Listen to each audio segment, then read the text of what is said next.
Welcome to the channel, everybody. My name is Ryan, and this is RimWorld, and we are back with a brand new series today. I am very excited to bring you Hussars and Highmates. That's right. As you can probably tell from the thumbnail, we are playing with the most violent xenotype, the Go-Juice-addicted Hussars, and the least violent xenotype, the loving housemates. That's right. So it's going to be sort of an odd couple type situation, and we're going to meet the cast of characters and get into the rules they'll be living by and all that here very shortly. But first, let's talk about the mods. There is a link to this collection down below, and that is for the Steam, so you can just download it all at once. There's about 100 or so mods. Most of them are quality of life mods, like the allow tool, minify everything, convert then recruit is another great one.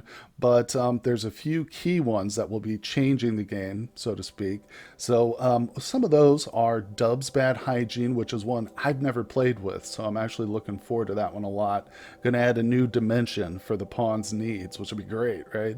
Oh, and also all the hospitality mods. So in my most recent series, the Toxic Waster series, there's a link in the description below to that one too, if you'd like to check it out and you haven't seen it. I didn't use any of the hospitality mods, and in that time, it looks like the developer's been busy, so we're going to be playing with all of them. The casino, the spa, the vending machines, the storefront, they're all in there. So I'm really excited. Now there's one last one I want to mention, many others, but this one is most important. It's heritable Hussars and Highmates. It also includes genies, but we're only interested in the first two, Hussars and Highmates. So what this one does is it makes their genes heritable now. So when these two come together, they will be able to produce children, which will have mixed traits and stuff. That's in fact what the colony is going to be all about. We will be recruiting no other pawns if I can help it, and it's strictly going to be a generational colony. So like I said, I'm really pumped to get started, guys. Let's jump in right away and meet the pawns, and then we'll pick the map and I'll show you where we're going to be landing. Okay, let's meet the pawns that we will be starting our colony with. Two housemates and two hussars. As you can see, let's focus in on our first couple over here. We've got the female housemate. This is Sarah Shea, and she is kind, delicate, beautiful. Of course, non-violent, as all housemates are, and she's got some plant skills. She's going to be our gardener as well as our animal handler, and she's good at medical but very good at social, and she's also going to be doing some research in her downtime. Now, she is married to Hutch right here. He is our first hussar, and he is a 16 shooting, 20 melee, and he can't do much else except construction and mining. Pretty critical that we have a little bit of competency in this early on, so I chose him for those two skills. As you can see, he's super immune, psychically deaf, and tough. So I think he's a pretty good representation of the Hussar xenotype there. And let's take a look at our second couple. This is the male housemate here, Leo Shepherd. And you can see that he is kind, delicate, and industrious. So he's a hard-working man here.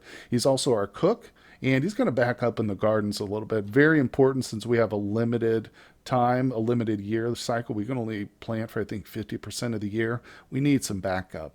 And he's also our artist, a good medical, halfway decent medical person, and very, very social. He's probably going to be leading the way when greeting all the visitors we'll have with our hospitality mods and stuff. And his wife is Leslie Strong. There she is, the female hussar with her piercing red eyes. She is a 20 shooting, 20 melee. She's got some construction skills just to help us get started, and she is actually kind of an exception for the Hussar xenotype. She likes to work with her hands, so she is going to be our crafter, just because we kind of need one to get started. She is also bloodlusty, iron-willed, and psychically deaf, so an interesting combo. But guys, I'm super excited to get started with these four pawns. I hope you're on board too. Hit that like button, and let's jump in and check out the starting scenario, the seed where we'll be playing, and our ideology and stuff, and then we're going to get going. All right, and this is the starting scenario. We will be using Hussars versus Highmates, and I have uploaded this to Steam, so you can just click on the link in the description below if you want to use this exact setup. It's got some food, medicine, components to start with, and very importantly, some pretty decent weapons for our Hussars, because remember, the housemates cannot fight. They're non-violent pawns. Also, we've got some Go Juice for the Hussars, and starting with research Go Juice production. We don't want them running out. Also, we've got some steel and granite blocks. So very important starting scenario to get that right. I hope it'll work out. Now let's go with the AI storyteller. You can see here that I do have the vanilla expanded pirates mod here. Not too many other vanilla expanded. I got a few, but I like to keep it kind of light on those. Now this one in particular I installed not for the AI storyteller but for the factions, which we'll check out here in a second. But I'm not going losing is fun for this run. It's going to be blood and dust. We can always go into the options later and turn it up if we want to, a more challenge, which we very well might do. But I want to kind of get established first, and focus on some hospitality and things like that. But I'm also going to do reload anytime just so I can save it and back up the file for recording and things like that so we don't lose it mid playthrough. But let's go ahead and jump in here. I'm going to put in the seed real quick. Okay, there we go. And the seed and all the coordinates for the map and everything will be down below in the description as well, so that should make it a little bit easier for you.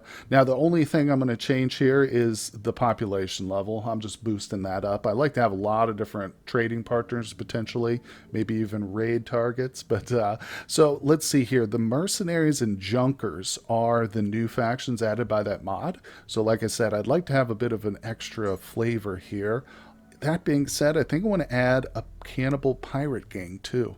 Let's throw them in there. So we got a lot of pirates to contend with here, guys. Our Hussars are going to have their hands full, but that's what it's all about. So let's go ahead and generate this map, and I'll show you the exact spot we're going to jump into. All right, guys. Well, here we are at the location I'd like to try and start. Now, this is in a boreal forest. It's a flat tile. As you can see, there's a good amount of different settlements, including an empire, friendly or potentially friendly settlement here. But I also am really, really interested in playing with this river. As far as I understand it, that will kind of help with the bad hygiene. It'll allow them a water source right off the bat and a way to dispose of sewage and things like that. But we'll get into all that later, hopefully.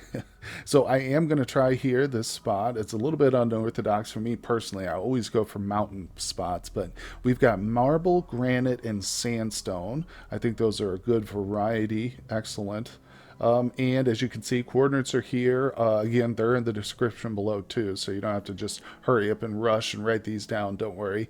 You can take your time. Also, I've gone to advanced mode, and I've bumped it from this as default, putting us right here. Auto, it's probably going to start us in spring, so that's not a big deal. But there we go. So let's jump into the next thing, which is our ideology. Now, I've given this a lot of thought, and I was like, well, what can I do to make, kind of symbolize the duality of what we got going on? And I tore my hair out, and finally I decided, you know what?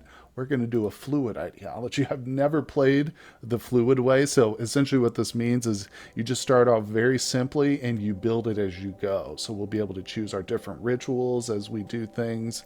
And I think there's other events that give you points towards it. So like I said, I've never tried this fluid ideology. So let's jump into it right now and see how it goes. I think, what I like is embodied theists. It's kind of a cool concept. The gods walk the planets like us, yet they are powerful and immortal as we are not. They decide the moral structure of the universe. It's like living in ancient Greece with the myths and stuff. I like that. So we'll do embodied theists. I don't really think the structure actually has too much effect. I think literally you could choose any of these and still pick whatever memes you wanted. So it's just for fun, this first section. But now we've got to pick our starting meme. So one thing I do want to do, I think, is collectivist here. Yeah, this gives our work drive is tripled, and it unlocks symbol burning, which is good. That's a great ritual. And of course, the work drive tripled is important. Also, I think this one opens up the production specialist. I'm not sure. Does it say it? Well, we'll see. It might not say it yet. But nonetheless, that's what we're going for. Collectivist here. So let's do that. Like I said, going pretty bare bones to start with. Let's just look over these things real quick. Want to make sure everything's in order here. So let me browse this. Sometimes there are little changes I like to make, like sometimes we would go with skull spikes, but I guess because of the housemates we'll have around, we won't do that. So organ harvesting, this is one I'm going to say is acceptable. I'm going to try and avoid it because I do want to do more of like a morally good or just colony here, but if we need an emergency, and we got extra prisoners laying around, who knows? We might want to. Drug use, that's another one. Medical only. I'm going to say medical or social only. I mean, now our people need the go juice for one, but let's go with child labor encouraged. You know what? Yeah, that sounds good to me. We're going to, like I said, this is going to be strictly a generational colony. So we're going to need as much labor as we can get our hands on. Plus, the kids are, it's not that bad. They'll just be hauling some stuff around. Corpses, they consider those ugly. We'll have to get those cleaned up. No fungus, physical love. I debated on this one, but the two couples we have are starting as married couples, so it won't be an issue. I think we'll stick with spouses here. Anyway, let's not spend too much longer. We've got to select no roles yet. Okay, rituals. Let me go through these real quick. All right, here. Well, I've gone through and made a few tweaks. One of the things I did is I removed the clothing requirements for both of the roles. I don't really like having those there. It just makes an extra thing you got to provide, so we're not going to do that. And I've gone into 3 rituals here. Pretty easy ones. Simple burning. That goes with this one right here. We need this. You're going to have a burning thing. I think that... Actually, no, this might be the wrong thing. Hold on. Let's remove that. We'll add the sacrificial flag. That's what we need. Okay, yeah. It'll tell you down here if you don't have the right building. But nonetheless, the rituals are all the same in the sense I've got them all set to any time, and discover ancient complex is a reward for all 3 of them. Normally, I would do random recruit, but like I said, generational only. So I'm sticking to that, guys. We're going to do... This will give us hopefully some extra cool loot, something for our Hussars to do if they get bored. Go out and hit up some rituals, some different spots on the map. That'll be pretty exciting. But that's going to do it for the ideology. Like I said, we're going to go into the fluid type. Maybe I'll change the name here.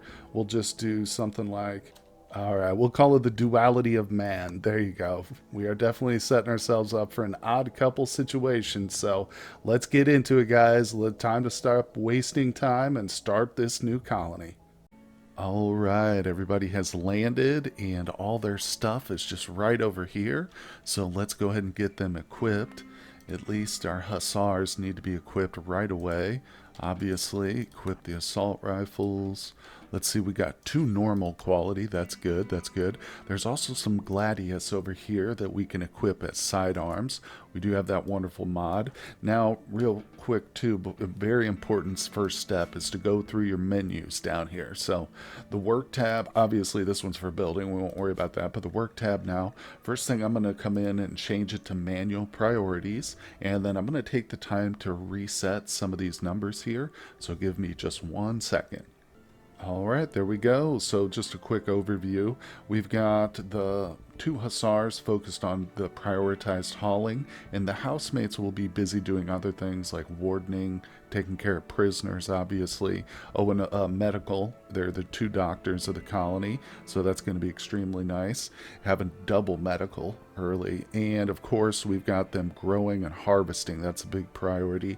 Other than that, it's pretty basic. So the next one I like to go into is the schedule. Now, I will probably do a biphasic at some point, but just for speed and the sake of getting things moving, we're just going to go ahead and I like to cut back the hours that they sleep. So if they want to, they can go to bed early if they're tired, but otherwise they're not forced to go to sleep when they're not necessarily tired.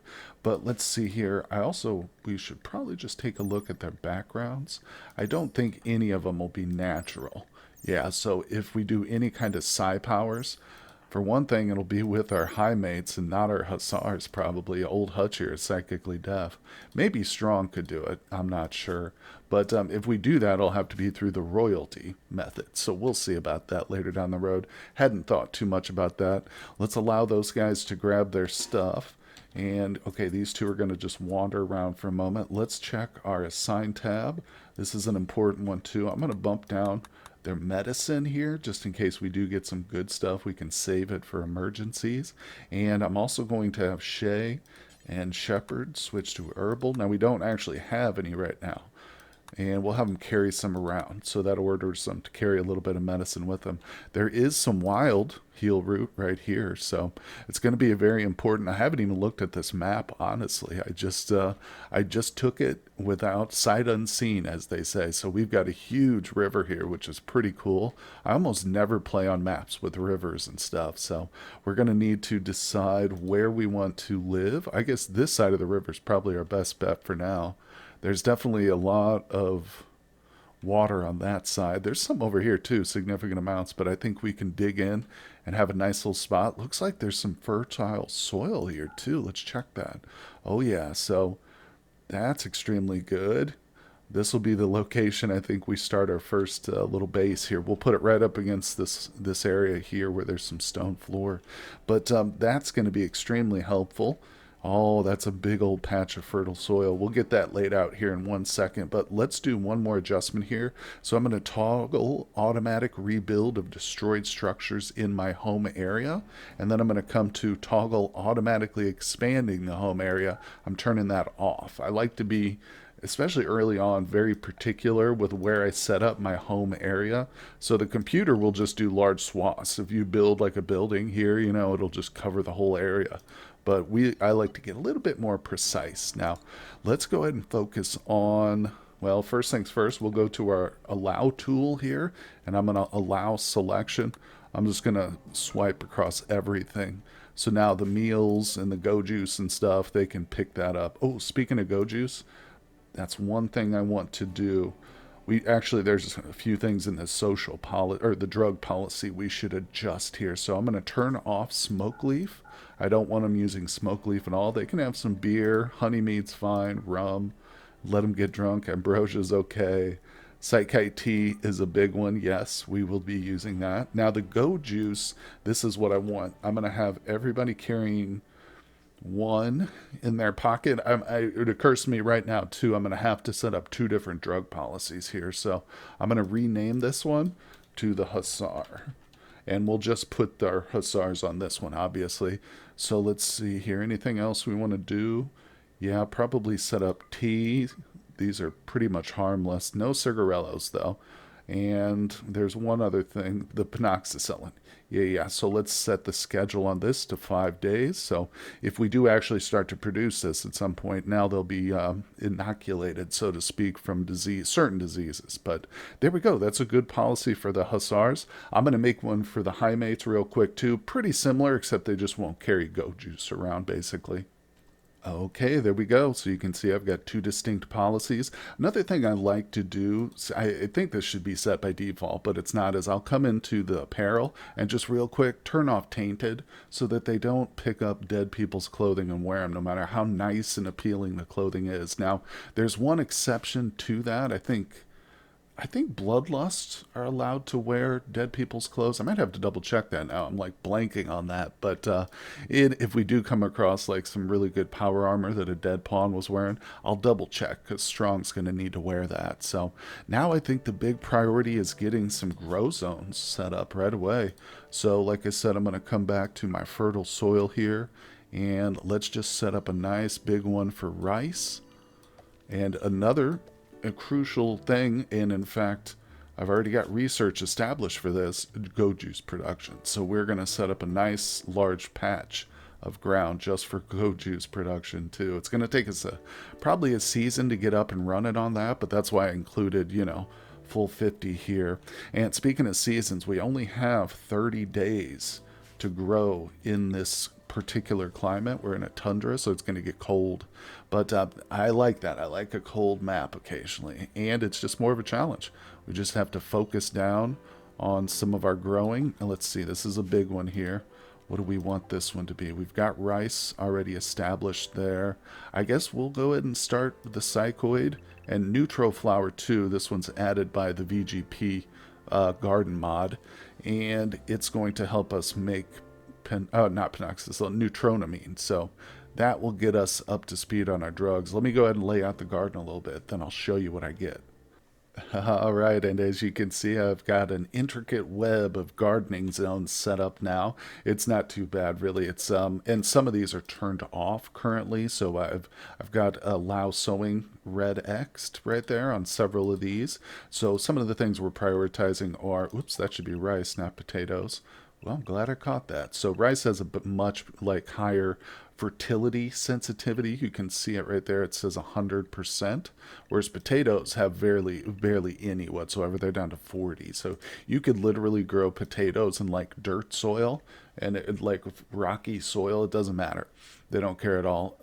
And it's much better for rice to be in the fertile soil. So that's what we're going with here. This one, the cycoid and the neutro, I've got those turned off for now. Those will be the first ones I turn on once we're done with food. But we got to get our heel root in the ground.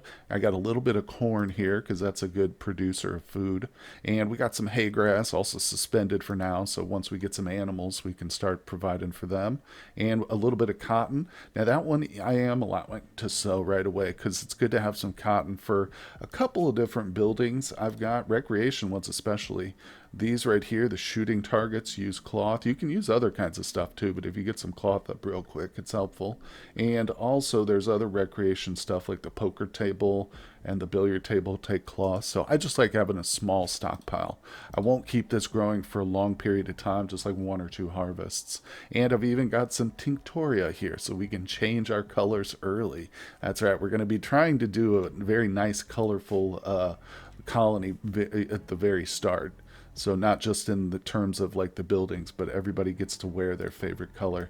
In fact, let's see. Oh, that's nice. That's Shepherd's got an interesting color there. Let's check it out. Oh, Shay's favorite color is like a dark mustard color. Interesting. Okay, lime-ish, like a washed out lime color, and gray. Leslie's strong. She's a gray lady. Some people like gray. That's okay. All right, so let's go ahead and equip these as a sidearm. Get our Hussars fully equipped and ready to go. Oh my gosh, I feel overwhelmed starting a brand new colony. It's so much fun, guys. Yep. All right, so they're hauling. I've got a little bit of a stockpile set up over here. I figured I'd just throw it down in that area. Now, I did start us off with some decent granite blocks, so I can literally start to design some buildings right away. Now, I've had a few people comment about how they appreciate and enjoy watching like someone design, a colony and stuff, which I think we will at some point in the upcoming episode. I'll go through my whole design process and my theory behind where I like to have buildings or certain rooms and where, in the centralized location versus out. But so we're not going to get into that right away, though. What I want to do is just go ahead and slap something down real quick and easy. And we're going to start at this corner, basically. I'm going to go for a 15 by 15 to start with. Now, first thing I should do is turn this on. Yeah, okay. We're in a nice, easy building area. I'm used to building in a jungle where there's like marshland, but we don't have to worry about that here, so I'll turn that back off. And what this will be, this will serve as the stockpile room, and early on, I'll have it separated into about 3 rooms. So it's going to serve as a stockpile, kind of a barracks, and then a prison, too. This is my pretty standard setup that I usually go with. So if you guys have seen previous series or live streams of me play RimWorld, you'll know what I'm going for. But let's go ahead and, yep, change this. Now we're getting wood, which is great, but I think since we do have some granite, it's probably good to just go ahead and build with the granite, So let me shrink this zone down a little bit. Didn't have it quite perfect. There we go. That's better. So let me just show you what I'm talking about here in terms of the structure. We'll select our granite. And I am going to put corners on this building just for fire safety reasons, because fires can move diagonally. If you have no block here, you want to save resources, and a fire ends up in this corner, and you got like a wood floor or something sitting here that's flammable, the fire can travel, through that corner. So, like I say, just for fire safety, we're going to lay that out, and let's go ahead and get a steel door. Those open a lot quicker than like a big heavy granite door would, so makes it more efficient for our pawns. And I think actually I'm going to offset it by 1, so let's cancel that. Here's what I'm going to do. So we're going to bring, no, I got a better idea. We're going to truncate the prison a little bit. You'll see what I'm doing here in 1 second. I'll make a lot more sense. Okay, so yeah, we can keep this door in that central location. Boom. So now you can see we got 3 nice size rooms here. And what we're going to do, this is our stockpile room right here. And let's go ahead and set up some furniture. I think we can probably whip together some wood beds as soon as Strong places that wood on the ground. There we go. So this will be kind of our barracks slash crafting area for starters. And I just remembered that these guys are actually married, so we want to set up some double beds, don't we? There we go. Awesome. And we'll go ahead and get them a little, where's the nightstand? Might as well. Boom. Like I said, we'll set up individual rooms for these folks later in upcoming episodes. For right now, though, this is the best method I've found. And for the prisoners, this is where we'll have our prison. We'll just slap down a bunch of sleeping spots. For now, we'll set them up with some better stuff later down the road. So that's a good early start right there. Now I can kind of speed things up a little bit. Let them, yeah, go ahead and get situated. Another thing I'll do too, I'll slow it down, let them work while I do this, is I'm going to set up our cooking area. So I'm debating, I guess we'll try for an electric stove first, and then we'll see how that works. If I need to, I can switch over to a fuel stove if we don't get our electricity up quick enough. But so where's our butcher table? Let's slap down a wooden one. That's fine. So I like to keep those separate just for cleanliness purposes. It's cleaner having your butcher table in a separate room. So that's good. Now we can also work on some furniture here. So we'll put down some stools. Again, just temporary. We'll get these changed out for real stuff here down the road. And we'll put a nice little table there for all of them to meet, have dinner. And, of course, this one doubles as the workbench here for this guy. So that's a nice little setup. Now all we really need to worry about is getting some recreation down. So we'll throw down the horse pen. And we'll put a chess table in here, too. I like to, you can kind of situate that in between. They can still play. They don't have to be across from each other necessarily.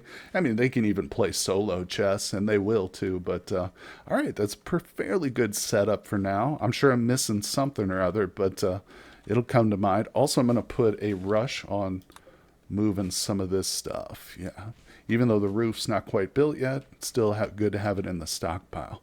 Let's take a quick peek at Shay. She's working hard over here. Yep. I honestly should have them just go ahead and harvest some of the wild heal root.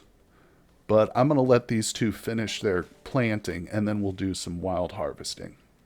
Oh, man, we got that horseshoe thing in, and the horseshoe pin, and they all came rushing over to play. Look at that. They were starved for recreation. Where's Hutch? Poor Hutch. He's up here working, bud. You can stop clearing the tree. It's taking him forever to cut that plant right there. So we'll let somebody else do that, my friend. He gets locked into a job. He's a single-minded type of guy, I guess.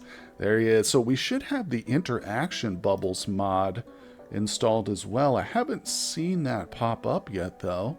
So keep an eye on that. I'm trying to make it more, lively, social type of playthrough here for sure, especially with our hospitality mod. If I missed it, I don't think I did. I think it's definitely in here. I might have to just go into the options. I've never played with that one either, so little social pop-up bubbles should be fun.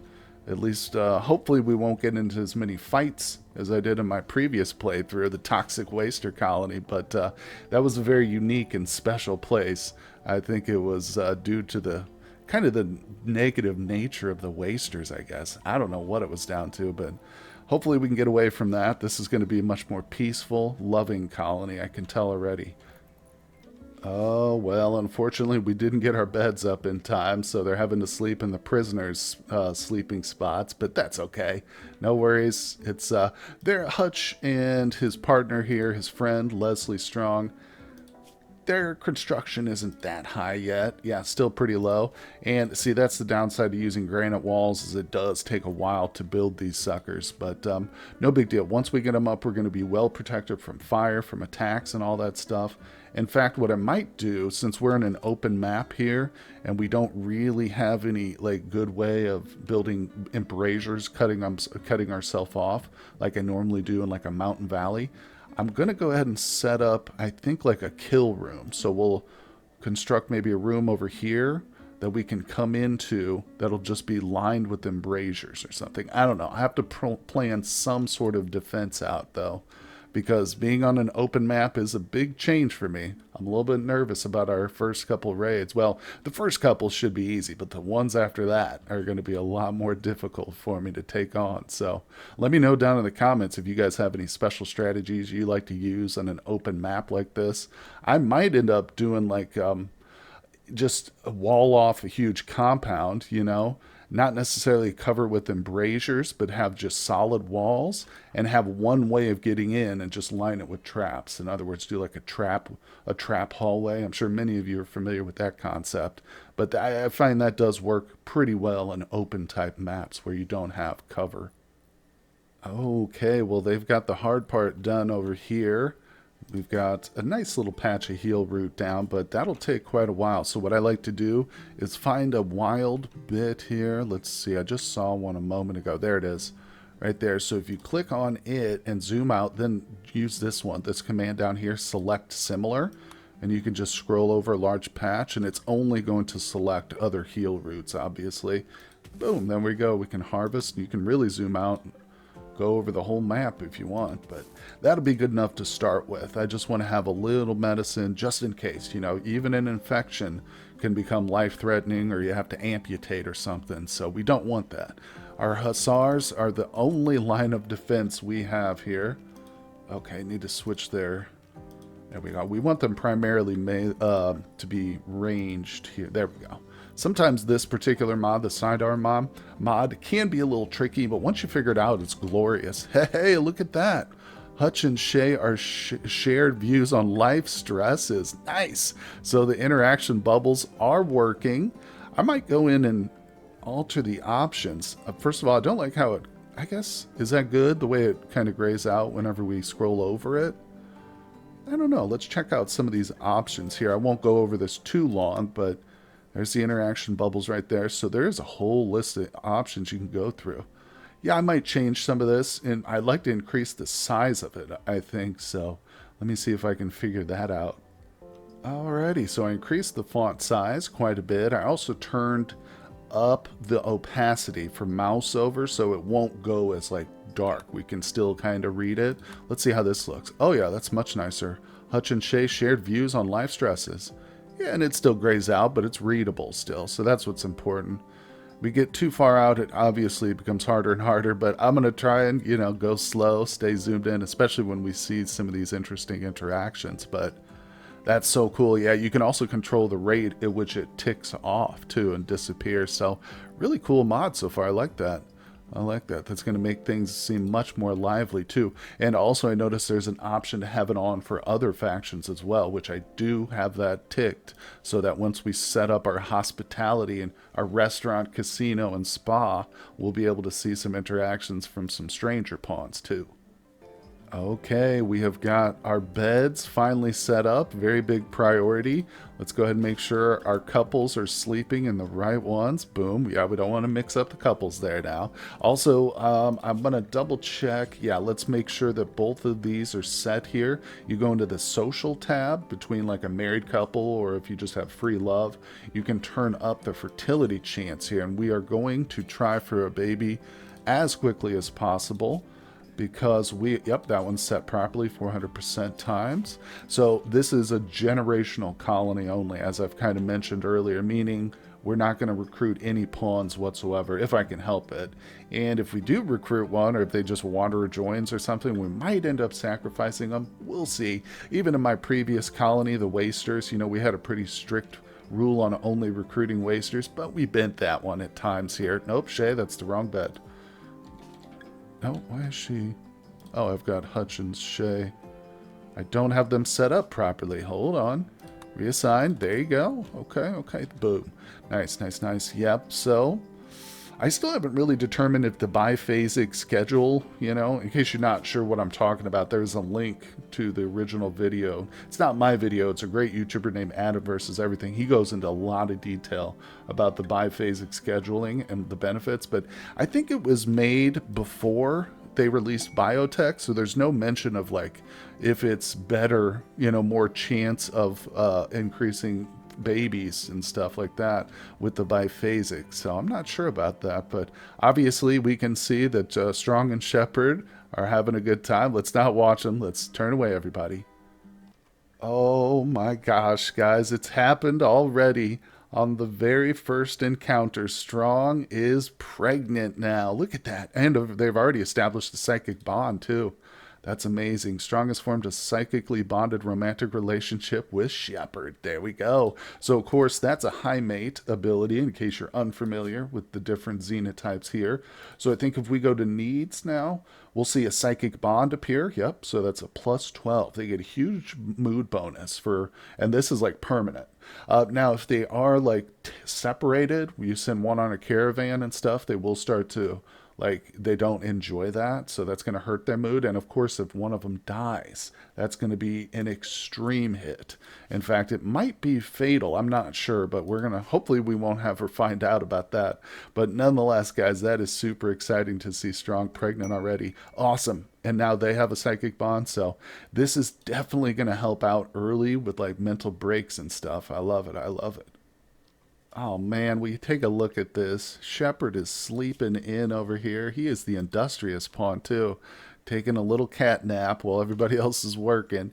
We still have not got these walls up, but and if we had used wood, they would have been up immediately. Like I said though, it's a trade-off. We get extra security and peace of mind early, and all I have to do is hit that 4 button to speed things up to the maximum strength there, and looks like it's going to get done a lot quicker than I thought. Boom, there we go. So now they're adding the ceiling. Shay joked about pemmican with Shepard. Very cool. Joked about pemmican. They're laughing about it now, but wait till we run out of survival meals. They might end up eating some pemmican, but we'll see how that goes. Of course, starting off as an industrial type colony, we've got access to electricity right away. As long as we can get that up and functioning soon enough, we can probably start to do a little walk-in freezer. So maybe they don't have to eat pemmican for too long, but they shouldn't be joking about it, that's for sure. Boy, oh boy, I tell you what, the one good thing about going onto these like large, flat, open maps is anything that's normally hidden in the mountains is just plainly available and visible. So here's a ancient ruin. We've got compact plasteel sticking out. There's steel basically in every single rock you see. Oh, this one's the exception. There's some steel, there's some components. There's probably something in the middle there too. Of course, we've got salt components over here. I think there's steel here too. No, not yet. I bet you there's some in there. This entire thing is basically steel. So yeah, that like I said, there's a big benefit to it. It makes resource collection a lot more efficient. Not to mention we've got this. Now I do have a nice bridge mod installed, other than of course the basic vanilla. Let's see, I haven't messed with this one though, because like I said early, I don't normally play with rivers and stuff. Now, this one allows us to, this is the basic. We might have to research it, unfortunately. I'm not sure. I'll go through it and stuff, but I'm just mentioning now that we will be able to bridge over this. And in fact, the bridge mod that I have allows you to make like heavier bridges so we can actually build buildings on this and stuff. Have a nice little, I don't know, boardwalk with some, like I said, a spa. Maybe the casino can be over the river and stuff. Who knows? There's a lot of room to grow and stuff. So, and a lot of imagination we can put into this map.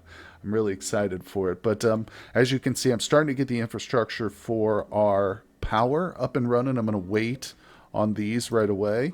And of course, what I like to do is I've incorporated them into our garden area. Now, unfortunately, it does take up a little bit of our fertile soil doing this, but it's a good trade-off because now we don't have to come out here and cut the trees constantly.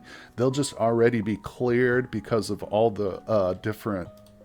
Look at this. I need to expand this just a tiny bit. Yeah, all the different crops and stuff are not going to block the turbine. Not at all. Did I still not set this properly? What the heck? I thought I set that to rice. There, go to rice. Oh man, that's kind of some wasted labor there. I swear, did you guys see me set that? I tried to. Oh well. A little bit of extra labor, but that's okay. Food-wise, we're still holding up pretty strong here. 83. Yeah, I started them off pretty well because I knew it might take a minute or two to get some food going. Oh, look, they're chatting about rockets. Interesting. Yeah, let's see. So our growing season is here now, of course, but I don't know. I don't remember the actual time frame, but I think if we go to the world map and look at the terrain tile that we're on, not the colony, here we go. So the growing season doesn't show it. No worries, no worries. We'll just have to figure that. I swear I thought it did. Okay, here we go. Yeah, the 6th of April to the 6th of September, or however you say it. So there we go. April, May to September. Oh my gosh, I wanted to show you guys. They're just talking up a storm. Now that we got this table set up and stuff, they're really enjoying conversations. I can see too why you would want to be able to, yeah, have a stronger opacity and stuff. Especially when you get a whole bunch of pawns together in a room, you're not going to be able to see what's happening there with all the chatter going on and stuff. So that's interesting. But let's see. Hutch joked about playing craps with Shay. This is amazing. I'm loving this. All right. So let's check their moods, in fact. Let's see. How's everybody doing? Ate without a table, slept in the cold. Okay, yeah, I need to get some heat going. Now, let me see. That's probably the big one for everybody. Darkness. Yeah, we're going to get some lights going too. So one thing I did learn recently, it's amazing how I've played this game for thousands of hours and I can still learn new things from it. But this one's specifically related to the mod that I use for my wall lights. And this was told to me by a Discord member. There's a link in the description below, guys, if you'd like to join the Discord. We chat about RimWorld all the time. But he told me that you can go into the options and actually increase the light output of these things, the steel cost, the electricity, so you can totally balance these however you want. You can have them super bright and cost next to nothing if you want to make it, you know, real easy on yourself. But what I've done here is I definitely increased the brightness of these, and I also slightly increased the steel cost. So they normally cost 5. I've bumped it up to 8, and I didn't go too crazy with like the light value, but I did increase it a bit, and I left the electricity cost the same because I don't want to mess with that. That's one of the big reasons I like these things, is because they draw less electricity. But now that I know you can actually go into the mod options and change all those different parameters, it's pretty amazing. So it's just a simple wall light is what it's called. There it is. Boom. Oh boy. Well, you know what I just realized? We were talking about needs and stuff, and I've realized I've been ignoring their hygiene and bladder needs up to now. That just goes to show you I have never played with this Dubs Bad Hygiene mod, and it's going to be a bit of a challenge for me to get used to it. But luckily I did remember. So what I think I'm going to do is let's go ahead and expand the rooms here. Actually, I don't like that. Let me plan this out a little bit better. What I'm going to do is set up a bathroom, and then obviously we're going to need a nice little school early on because both of our ladies here are pregnant. So let me get this laid out real quick and I'll show you what I come up with. Okay, I think this is a little bit better here. As you can see, we just basically expanded our building. It's going to take a little bit of time. I'm going to go ahead and forbid this area, and I want them to really focus on the latrines here and stuff. Now, I've gone for the very basic hygiene stuff. So we've just got latrines, a wooden primitive well, and some water tubs. Of course, we're going to get much more into the plumbing and actually setting up flushable toilets and stuff. Looks like they're all available here. Maybe not all of them. I think there is some research we have to do. Oh yeah, there's a few things here though opened up just for an industrial colony, I think. But that is pretty cool. Now I did watch a little tutorial video on the Dubs Bad Hygiene from a YouTuber and Twitch streamer named Jodziax, who's a great RimWorld player. She's got a nice little tutorial for that. So I learned some basics. I do know that we'll have to empty these latrines every once in a while, and our pawns will come and do that. And then it fills up barrels of waste, which we can use for chem fuel production. If we get a refinery, apparently you can refine that stuff. I don't have the research for it yet, but I think we can also dump it into the river and dispose of it that way, which is another reason why I picked the river, was for the bad hygiene mod. And of course then I immediately forgot about it, but nonetheless we caught it. I caught it here in the very first episode, so that's good. I think basically most of their early needs can be fulfilled by the river itself. Maybe the bladder, I'm not sure. That one might be an issue. They're probably just going on the ground, I assume. since I ignored it for like the first week here in game. But yeah, in terms of actual hygiene, now it looks like the thirst need is turned off. That must be by default. Maybe I'll have to dive into the settings and turn that on because I do want the full bad hygiene experience. Okay, yeah, just real briefly here, you can see that the thirst need is turned off by default. A restart is required to add or remove thirst-related items. All right, well, we won't do that yet. We'll go through our first episode without the thirst need, because I didn't realize it wasn't set on by default. And then when I close this one out, we'll restart that and stuff. And you should expect some thirst need in the second episode there, and from then on, hopefully. But I guess it kind of gave us a little buffer there for me as a noob to the bad hygiene mod to kind of get situated and settled in first. Oh boy, check out that notification. Look at that. Shay is now also pregnant. So we've got two babies on the way, just as I had hoped. And that's what we've got set up here too, are a couple wooden cribs so they can be sleeping right next to the parents, of course, get woken up in the middle of the night. All you parents out there know exactly how that can be. But nonetheless, it is a labor of love for sure, for sure. So I am very excited to see what these babies look like. Actually, can't we check out the genes of the baby? Well, tell you what, let's leave that a surprise, right? We don't want to know everything right away. We'll be surprised by our first couple of youngsters, so that's going to be amazing. And again, this is generational colony only, so that's going to be the only way we can expand our group here is through having kids. And I think it'll be fun and exciting to see just as we go, the relationships that'll develop and stuff. So man, oh man, I am super excited for this playthrough, guys. I think that's going to do it for our first episode, though. Thank you so much for tuning into this one. Hit that like button if you're enjoying the series so far and if you're excited for what's to come. Also, I hope you'll consider subscribing to the channel. We do daily uploads here of RimWorld and many other games and stuff. Also, as I mentioned, I have a Discord if you guys would like to join that and chat about RimWorld or the other mini games that I play. And if you'd like to support me on Patreon and help make my dream of becoming a full-time YouTuber a success, well, I really appreciate you guys for doing that too. I've got a few Patreons at this point, but we're always open to more. And of course, I got videos uploaded there as well. But nonetheless, guys, I really appreciate everybody out there. Tune in tomorrow for the next episode of Hussars and Highmates, and I will see you then.